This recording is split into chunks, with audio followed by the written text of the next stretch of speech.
Good day, friends. Hi, my name is Nkosivile Fenqe, and I thank you for this opportunity today. I want to greet all my friends in Face-to-Face Church, Jeffreys Bay. I want to greet especially my friends, Murray and Michelle, and the entire eldership of Face-to-Face Church. And I want to thank you for this opportunity. And I want to encourage us today with the words that are found in 2 Samuel chapter 7, verse 1 to verse 3. And it reads like this.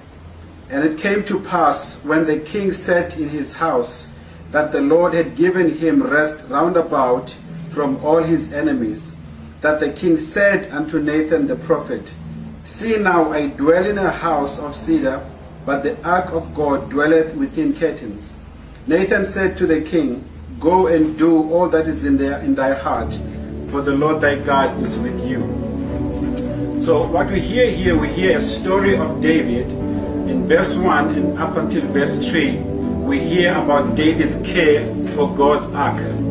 We hear about how David cared specifically for the ark of God and where it was seated or where it was staying. And verse 4 up until verse 17, we hear about God's covenant with David.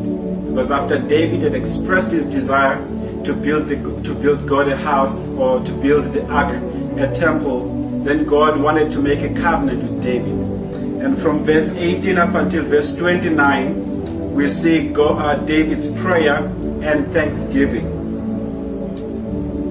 So when we look at this story, we see a king who had been given rest. The Bible says God had given him rest round about all his enemies. And this we know was a man of war.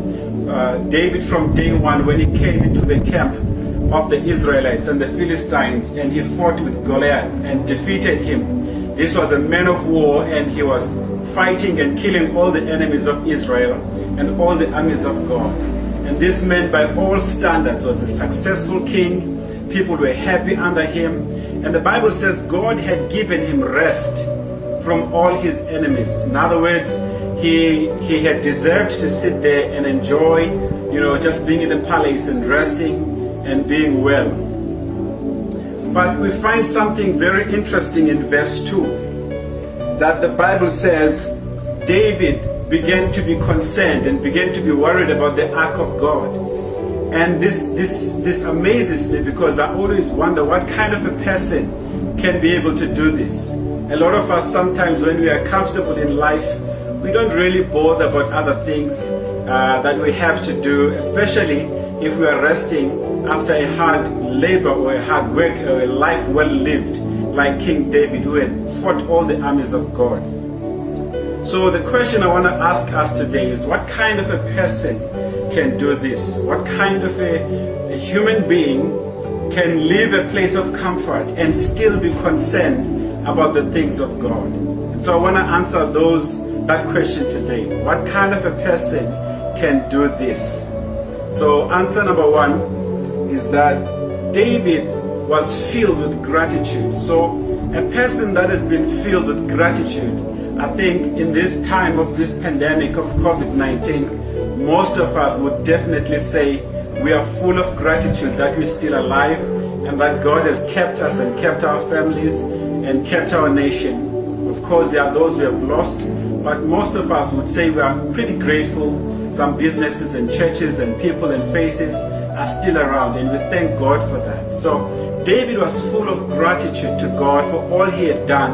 God had given him amazing victories over the years, and David was happy, full of gratitude, and then he began to think, what can I do for God, and what can I do for the ark of the covenant of God? And number two, we see David's heart had a question. He was filled with this question, what can I do for God? So number one, he was full of gratitude, and number two, he had a question, what can I do for God? And this is, I think, is a very special place to be in a relationship with God, where we begin to ask ourselves as children of God, what can I do for God? Oftentimes it's always what God can do for me. And David was in a place where he said, what can I do for God? And I think that's a question we should all be asking. And I'm sure especially people who have seen great successes in life and have seen great victories in life that God has given them. I think it's not a time to be complacent. I think it's a time to forge on and still continue fighting the fights of God and victoriously see the victories that God brings.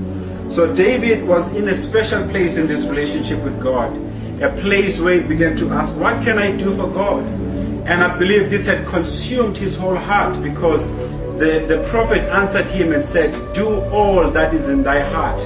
I believe his entire heart was filled with this one question, what can I do for God? And number 3, lastly and in closing, David was concerned about the glory of God. I think the concern for God's glory had consumed David so much that he couldn't rest in the palace. He began to ask questions. What can I do? What should I do? What should be done about the ark of God? So he had a concern about God's glory. And I think all of us as children of God today, we should be concerned about the glory of God.